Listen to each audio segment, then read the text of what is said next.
Hey, good morning, and I want to follow up on my last little spiel on masonry. I want to um, give you guys some resources and recommend some readings for you, because anybody who's going to claim that they're a Freemason has to at least be able to read books, and I want to talk a little bit more about so that you think of the lodge and the ritual. I want you to think of those as two interconnected things, okay? It's a token relationship between the ritual and the lodge space. At the lodge is very tactile, it's hands-on, you're moving stuff around, whereas the ritual is more ethereal, it's more transcendent, right? It's from your mind. And before I get into that, I guess let me follow up on a couple of things that I've heard since my last video. And the first is,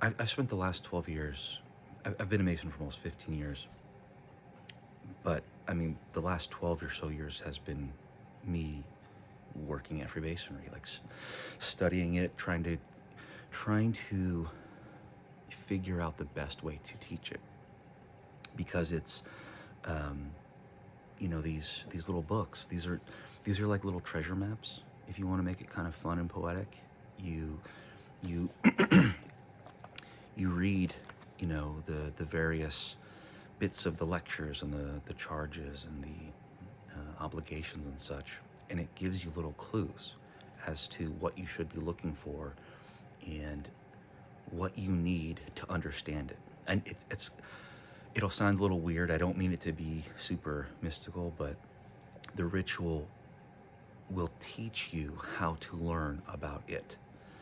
And part of that goes into where it talks about things like the Book of Nature and Revelation, right? Because all of Masonry, if we're thinking of this in like concentric circles, the outer circle is this idea of a balanced reason and revelation, right? Masonry was originally meant for good Christian men whose faith would be tempered by understanding, by education.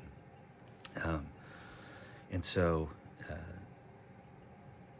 what you need to educate yourself on, okay?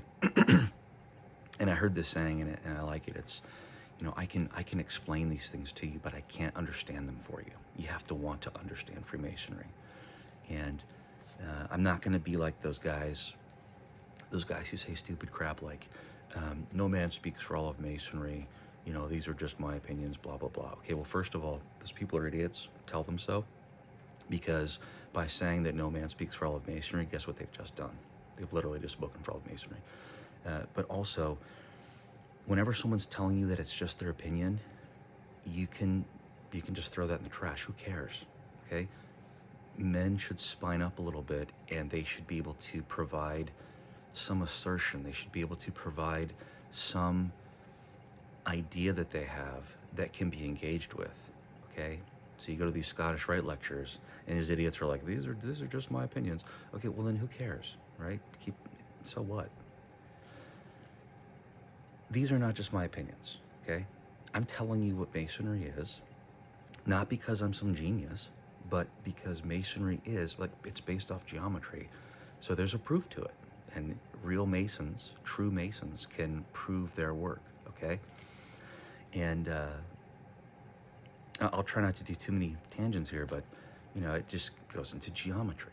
When we talk about geometry, the minute somebody starts yapping away about sacred geometry, tell them to shut up, okay?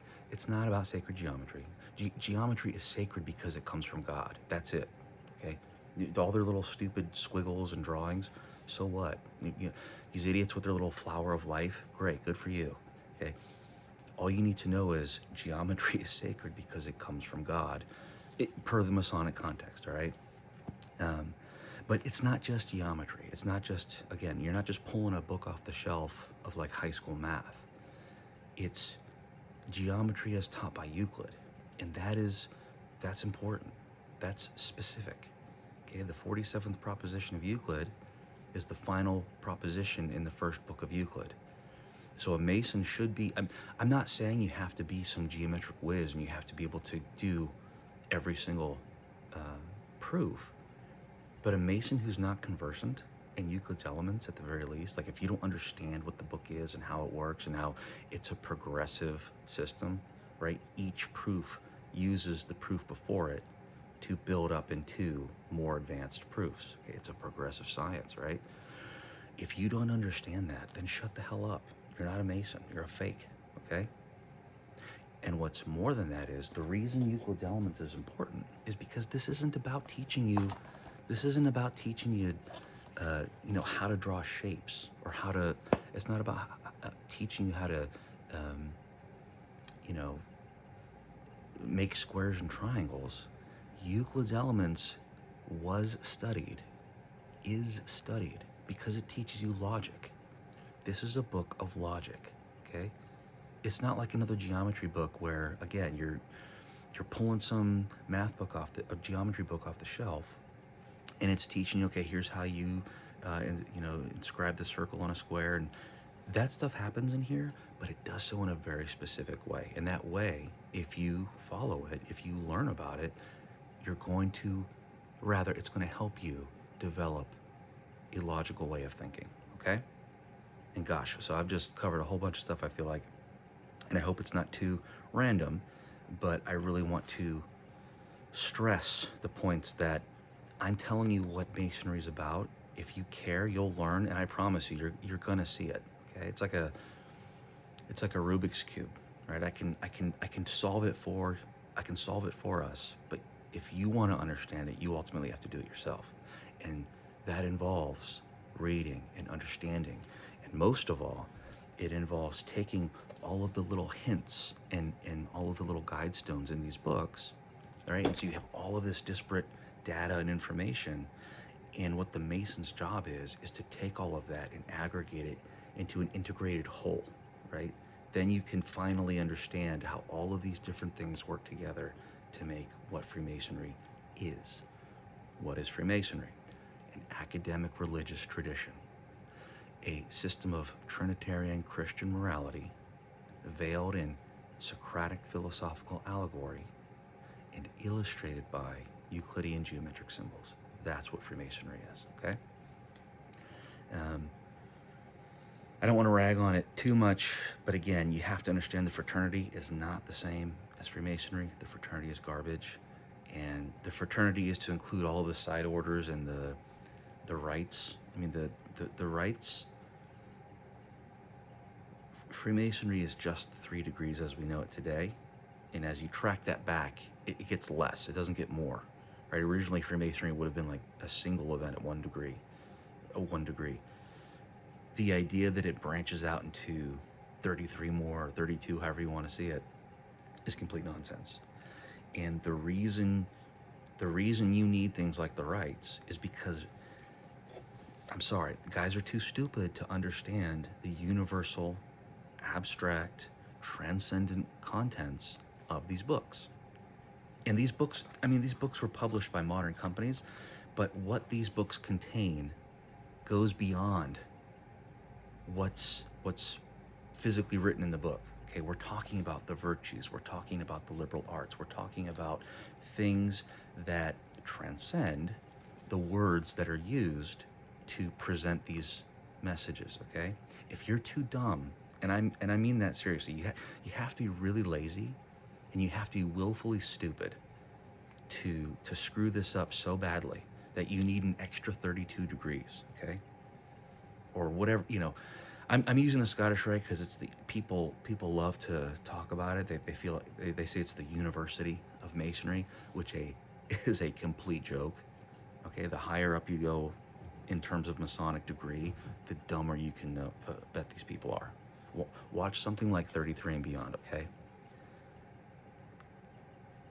IQs drop as Masonic degree goes up. All right, it's instead of dealing with concepts like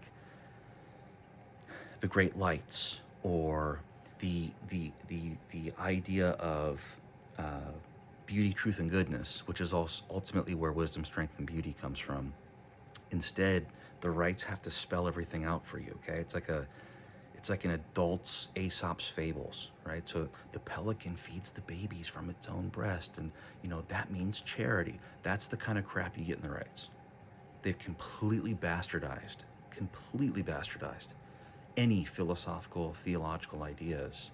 They just sort of ripped them up out of context from whatever book they thought was cool, and then they deform them to make it seem like this is some sort of Masonic concept. No, idiots.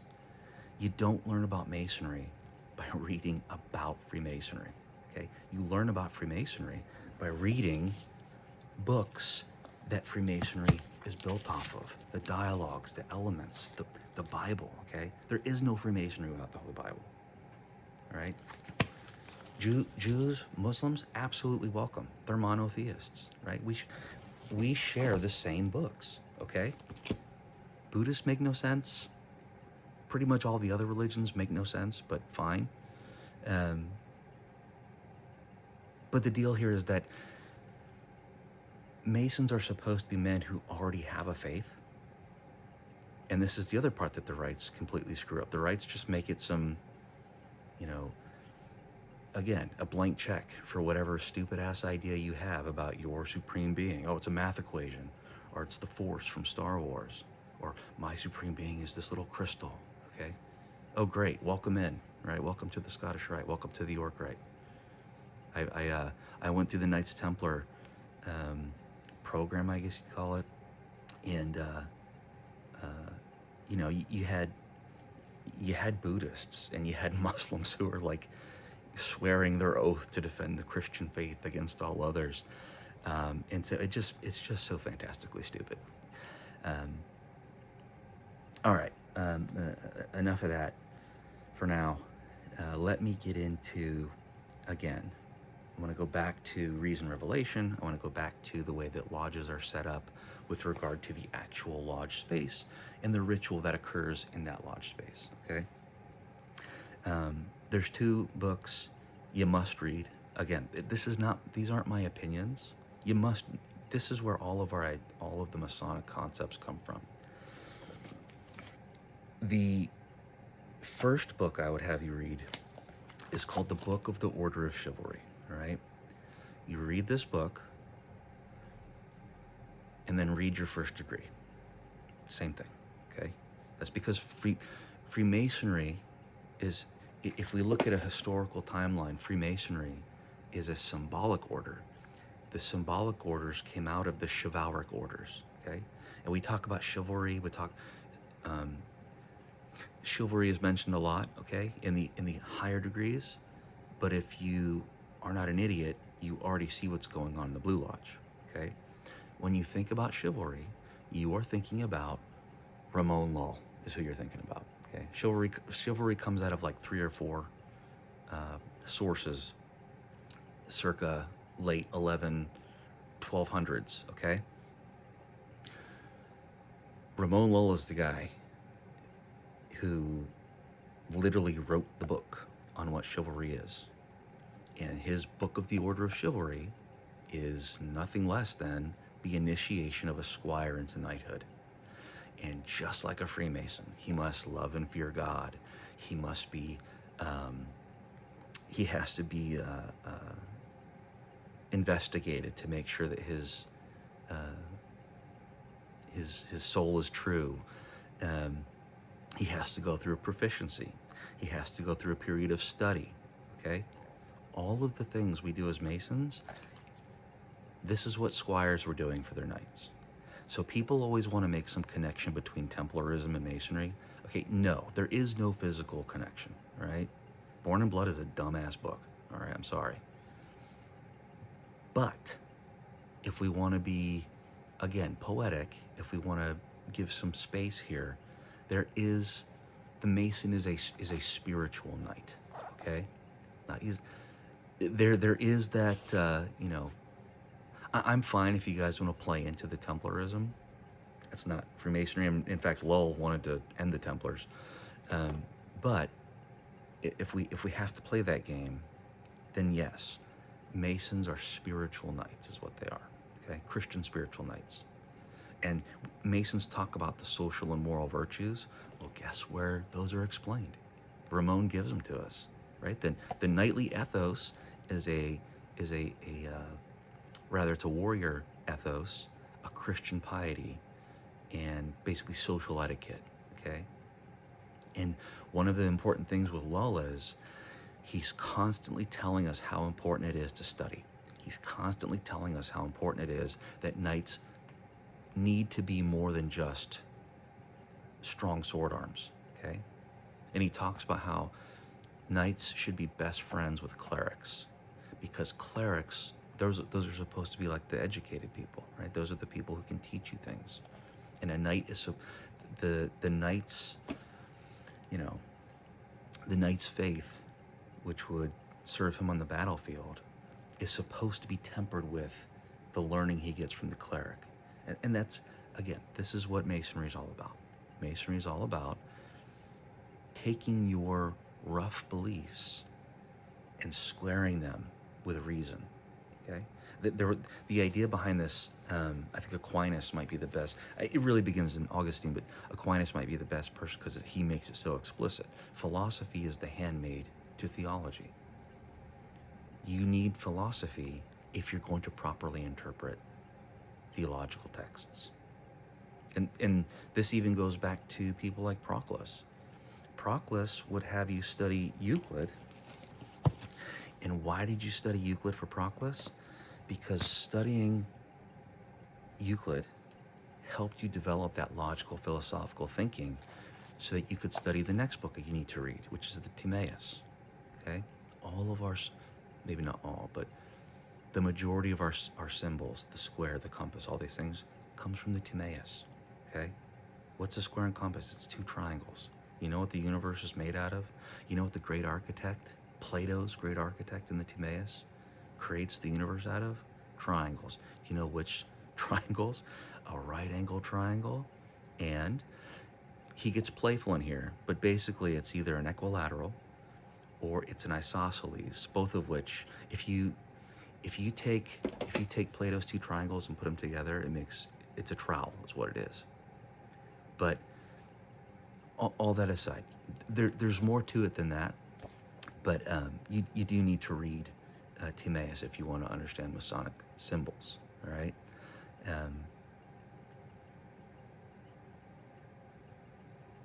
Yeah, gosh, I mean, he goes all through it here. So then passing over the others, we posit for ourselves as the most beautiful among many triangles, that which from the combination of two triangles, the equilateral has been constructed as third. So a compass really should be an equilateral triangle. And then you have the square, right? And of course, there's a little lesson in that because the equilateral triangle has only one form. There's only one form of the equilateral triangle, but there's an infinite form. There are a multitude of forms for the square. Okay, the square triangle can have any number of forms. Of course, you put those two together, and what do you get? You get a pentagon. You get a pentagram, right? And what's the pentagram? It's the fifth element. People, I say that, and people are like, oh, I saw that movie. Okay, yeah, good. You know what that's based off of? It's based off of Plato. Same thing with the Freemasons, all right? The construction of the pentagram, was actually, let me back up. The pentagram for the Pythagoreans was a symbol of health. The pentagon, that same Pythagorean pentagram, is what Vitruvius was using, and that same Pythagorean pentagon is what was the secret teaching tool of the stonemasons, the operative stonemasons. So it's not the star, right? I get these people, they want to draw little circles and stars, and you get these dumbass Satanists who are like, oh, we're going to turn it upside down and that's going to mean something different. No, you jackass. The point is the geometric construction. If you understand the math, now you understand the symbol. But if you don't understand the math, you will never understand the symbol. Okay? You're that guy, you're that dork who wears the karate uniform, right? But doesn't know anything, gets his ass beat. That's you, Scottish Rite Mason. That's you, York Rite Mason. That's you, failed fraternity member. If you don't study the math, the geometry, which the books explicitly tell you to do over and over again, study geometry, study geometry. I remember I was speaking with Rick Berman, the author of Inventing the Future at the Scottish Rite in Oakland, and I was talking about geometry. He was like, sounds boring. I'm like, yeah, okay, great, good job, guy. You're supposed to be some high-ranking Mason. Okay, I need you guys, I need the fraternity to get itself together, because you guys are a disease. You're a sickness to Freemasonry. And I either want you to just completely all die off and go away and not exist anymore. I would rather Freemasonry as a thing not exist anymore, because you don't need the fraternity to be a Mason. You don't need the fraternity to do any of this stuff. And so if the fraternity goes away, there's hope that there can be some healing for the actual tradition of Freemasonry. But the other reason I bring that up is because there's always some idiot who wants to talk about Kabbalah, or they want to bring the hexagram into Freemasonry. Freemasonry has nothing to do with Kabbalah. I get these guys this guy texted me the other night, and he's like, well, Albert Pike says all of Masonry is Kabbalah. Albert Pike was a fat slob who didn't know jack shit. Albert Pike he was an idiot, okay? If you're quoting from Albert Pike, I know you're full of shit. I know you don't know anything about Freemasonry, okay? There are no hexagrams in the Blue Lodge, okay? A hexagram, by definition, does not have a right angle. So no, it is not a hexagram, okay? I'll restate. Monotheistic good men who already observe a faith are absolutely welcome into Lodge. In fact, that was part of Ramon Lull's chivalric efforts, included having an interfaith dialogue with Jews and Muslims, so that Christian Jews and Muslims could stop killing each other, stop doing these the sword point evangelism, and they could talk about things. We could talk about what we have in common. We could talk about what was similar. If you read the book of The Gentile and the Three Wise Men, welcome to Freemasonry.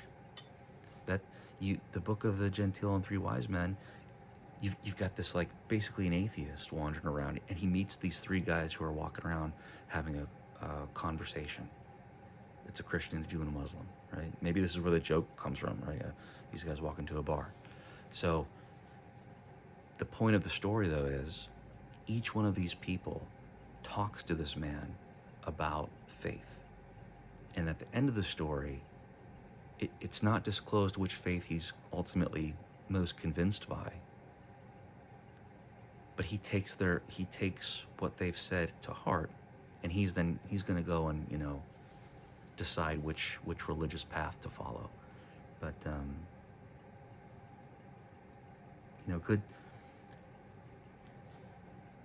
And I don't know how to say this as gently as I'd like to, so I'm just going to kind of barrel it out here. But Freemasonry welcomes good men of monotheistic faith, right? They believe in God. Now, today we say supreme being as some nebulous concept. It's not a nebulous concept. The supreme being is God. All of these terms come out of Christian literature and Christian history. The great architect, supreme being, okay? Great architect of the universe. These are all Christian terms.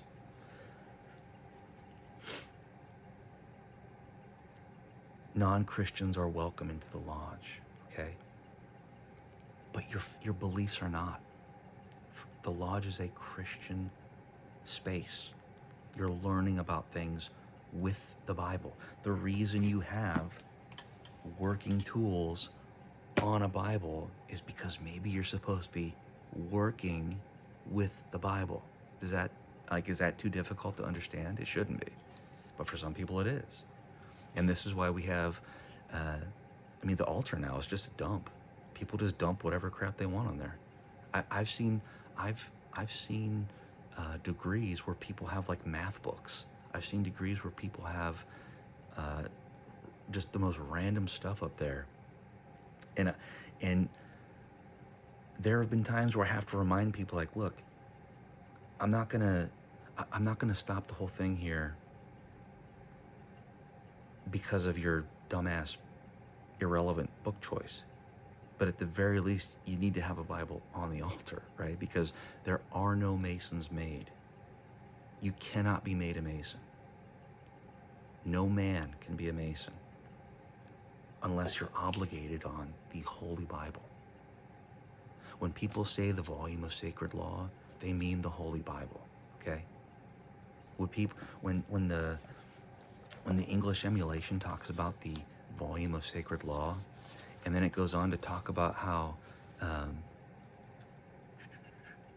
the Lord of life will enable us to trample the King of terrors beneath our feet and lift our eyes to that bright morning star whose rising brings peace and salvation to the faithful and obedient of the human race. That's Revelations 22:16, okay? So no, I don't know which room of King Solomon's temple the Buddha built, but to be a Freemason, along with being and I hate that I even have to say this, along with being a biological man, a woman cannot be a Mason. You must be obligated on a Holy Bible. If that stresses you out, if you don't like that, get the hell out, okay?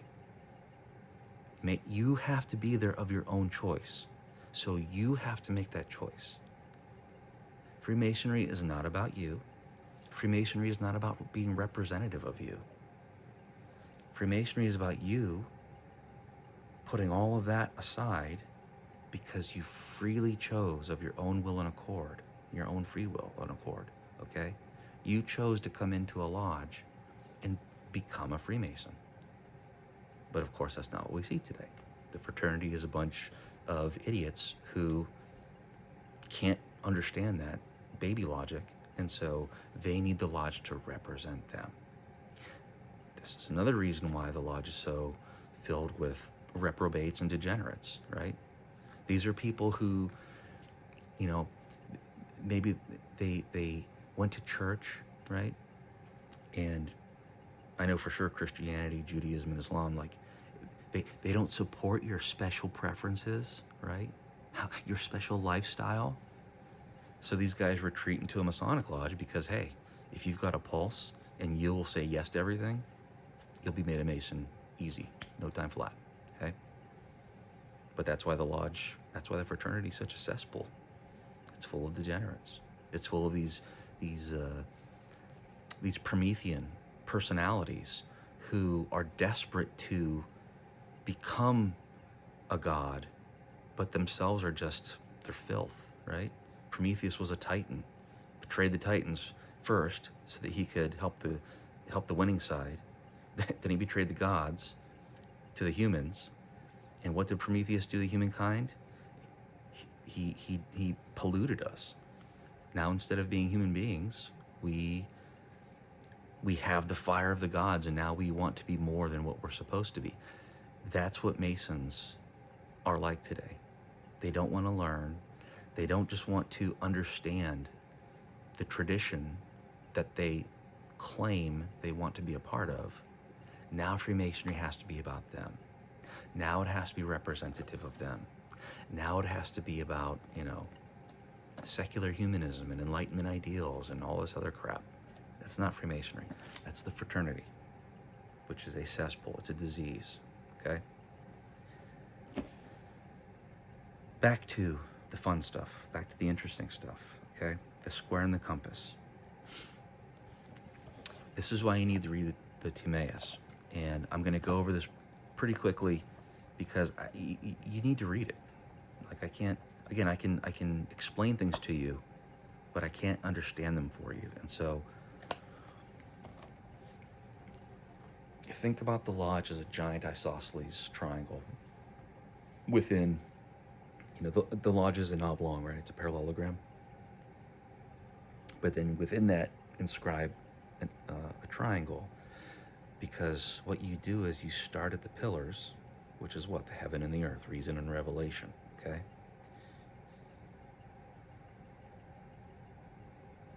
But the real symbol of the Masons isn't really the square and compass, it's those pillars. In a similar sense where, the hexagram isn't the sign of the Jews, it's the flag of Israel. The symbol of the Jews, the sign of the Jews is the menorah, okay? So with Freemasons, what happens is the heavens and the earth become the square and compass.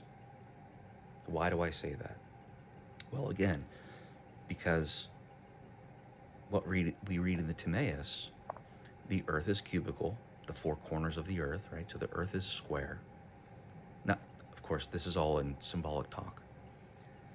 And the heavens are a sphere, right? The heavens, it's ellipses, right? But we know that before it was thought of to go in circular patterns. So you have a square and a compass, right? What does a square draw? It draws squares. What does a compass create? It creates circles. So you have the heavens and the earth, which are further detailed in the Timaeus, which become the square and the compass. And what happens at the altar? The heavens and the earth are connected by light. The heavens and the earth are connected by light. And this is the transformative message of Masonry. Where does this come from? This comes from the Holy Bible. Okay, this is the transfiguration of Jesus, which is literally, right? If anybody familiar with the Bible knows that the transfiguration is where Jesus literally creates a bridge of light, right? A bridge of light that connects heaven and earth. So again, Masonry expects you to be an educated person. And by educated, I don't mean that you've had your little choo-choo train ride through, your preferred college curriculum. You need to understand what Masonry is and what it's based off of, okay? Because if you don't, you're never going to be a Mason. You're what's called a Cowan. You're a fake. You're someone who pretends that they're something, but they really aren't, right? And that's like the fraternity today.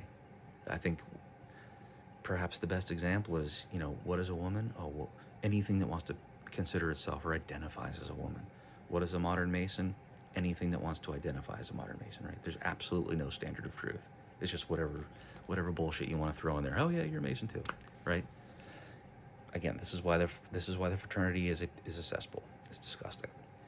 And of course, let me get back on track here. But you go from the heavens and the earth, right, which are explicitly shown to you as a globe, two globes, but of course one is of the earth and the other is of the cosmos. Those become the square and compass on the altar, and then the star in the east is where the G is where you would have, it's sort of like a squaring of the circle almost, okay? That's where all things become reunited with God, so to speak. And so you have this progression from tactile, sort of obvious symbolism, and it becomes more abstract as you go through the degrees. And so you have to be able to deal with abstract concepts. Yeah, I swear, I talk to Masons and we'll be talking about truth, and they'll go, they'll pull a Pontius Pilate, right? What is truth? Well, dumbass, truth is a universal concept. So I can't give you a particular definition of a universal concept. You have to be able to engage in abstract thinking. You have to be able to understand transcendent ideas. And I don't mean that mystically, okay? And maybe some people just aren't capable of it. I don't know. Again, I'm not a genius. I'm very slow. I'm not a smart person by nature. But I say that because if you work at these things, if you actually care about Masonry, you're gonna get it, right? You will understand it. But you have to, I hate to even say this, but you gotta do the work. Well, what's the work of a Mason? It has nothing to do with community service. The work of a Mason has nothing to do with making your donations and 100% lodge donating. That's a bunch of bullshit. The work of a Mason is to read about the books that make up Masonry. Do not spend your time reading these what is it? Contemplative Masonry? That book is a piece of shit. That is everything that is wrong with Masonry. That is taking all of the Masonic symbols, again, bastardizing all of the actual meaning, and then telling Masons that they just need to go and like contemplate the symbol and what does it mean to you. It doesn't matter what it means to you, idiot. You know what it means or you don't. And if you don't know what it means, you should be able to get people who can help you. But unfortunately, they're not to be found in the fraternity. And I get that I repeat myself, but I do so because it's important. And the guys will be like, well, that's just Masonry to you. Yes, I'm the one telling you what it is, but it's not, I didn't make this up. I'm telling you what it is because Masonry is like a puzzle, and I figured it out, and I am trying to help you figure it out too, because that's what, understanding is what puts us on the level, all right? You're not on the level in Masonry because you're a nice guy. You're not on the level in Masonry because everybody pats you on the back. Your lowest common denominator is what you are. What makes Masonry exclusive, what creates that level is understanding, right? If you don't care about the understanding, if you just need like a safe space or a DEI place, you need to go back to church is what you need to do. I mean, which is not to say that church is bad or less than or anything, but it's different, right? In church, you're going to learn about the care and kindness and love of the religious tradition that you observe. In Masonry, you're not being evangelized to. We're not giving you a sermon. We're now looking at the Bible as not just the gift from God to mankind. We're looking at it as as something to learn from, right? Like a historical document. Ideas and concepts that are to be drawn out of the Bible, not as a way to like deliver a sermon to you, but to think about what's being spoken about. But what is, St. John, the light, what do we mean by that? What do we mean by logos, which is a reason to count? There are all of these little, these are academic pursuits is what they are. That's what you're supposed to be doing in Lodge. I love these guys like, oh yeah, we don't talk about religion and politics. What do you do in Lodge more than vote and pray? It's hard for me to think about anything else. Literally the whole time you're voting and praying. The Lodge is religious. It is Christian. The Lodge is political, okay? It would be a conservative republicanism, right? It's about rule of the best. It's about, I've written about this over and over again, but the Lodge is a Christian paideia, okay? A paideia is about educating and teaching your men how to be fit members of the society that they're in. If you can help men become fit members of their lodge, you have a greater chance that those men will be fit members of their society, okay? Again, this goes back to Plato. This is a republic where the city is like the man. If you have good men, you presumably should have a good city. All right, that's a lot. I'm hitting on 40 minutes here. Definitely didn't get to cover all the things I wanted to cover, but I'll close out. Again, read the Timaeus. It's not that long, okay? I mean, it's maybe 70 pages altogether, 80 pages. Read the Book of the Order of Chivalry. This is maybe 40, 50 pages. A lot of it, there's a forward in here, so there's a lot of extra stuff that's not the Book of the Order. But read the Book of the Order of Chivalry. And if you really want to go above and beyond, you'll read the Bible, okay? You're going to read the Book of Acts, because the Book of Acts Any doubt or confusion you have about what Masonry means should be solved by reading the book of Acts, okay? And I'll just read a couple of things here, because one thing that's consistent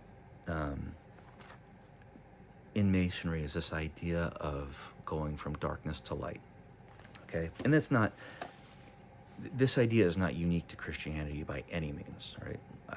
I mean, I'm speaking off the cuff here. I can't prove this, but I imagine every single thing that considers itself a religion has some symbolic use of darkness and light, okay?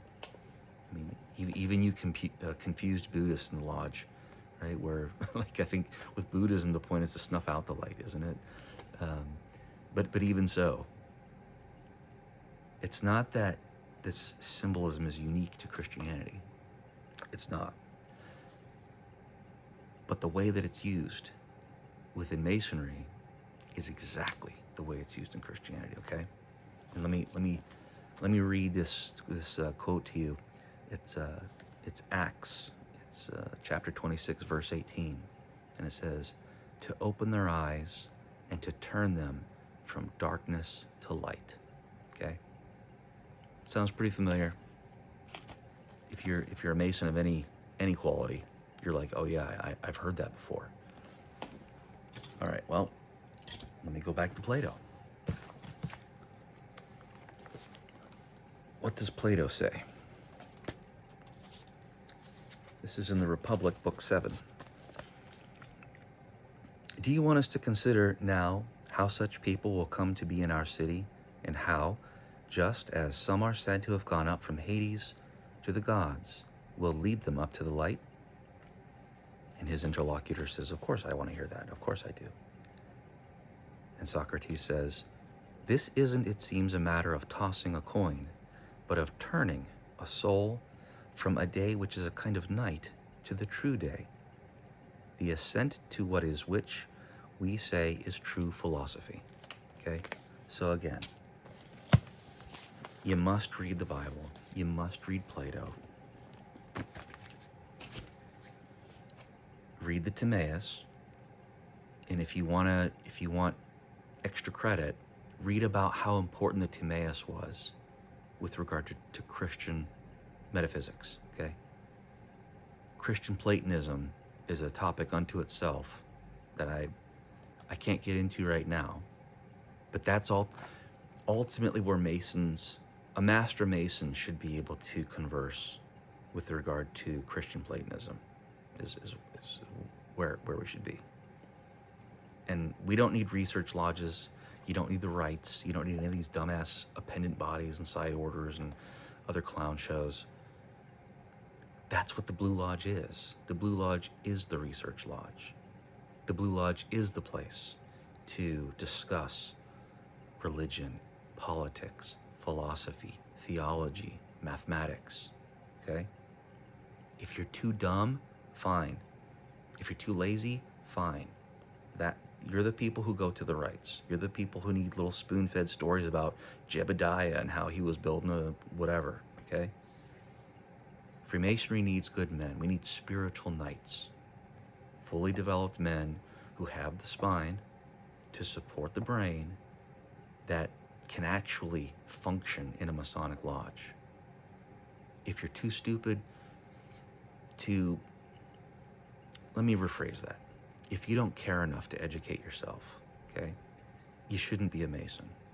I mean, you're not a Mason anyways. I don't care if you're a Grand Master or a 33rd or whatever.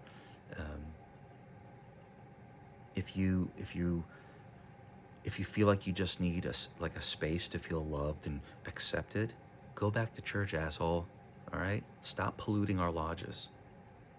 The lodge is for good religious men who don't need to be coddled and affirmed.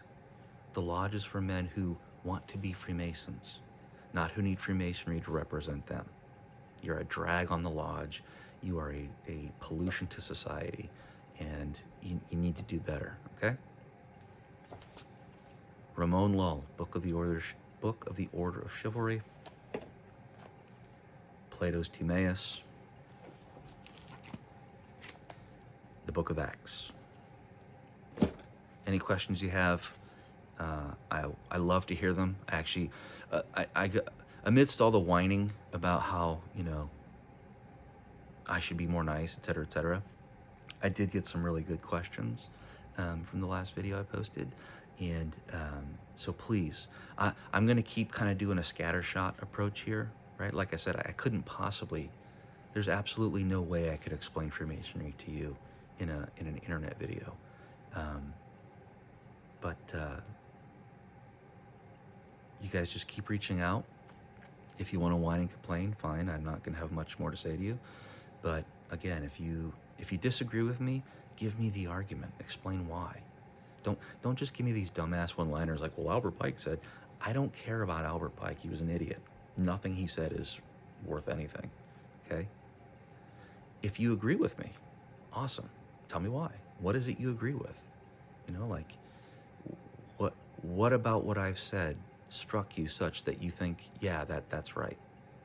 Because again, that's what's going to put us on the level, under mutual understanding. Okay.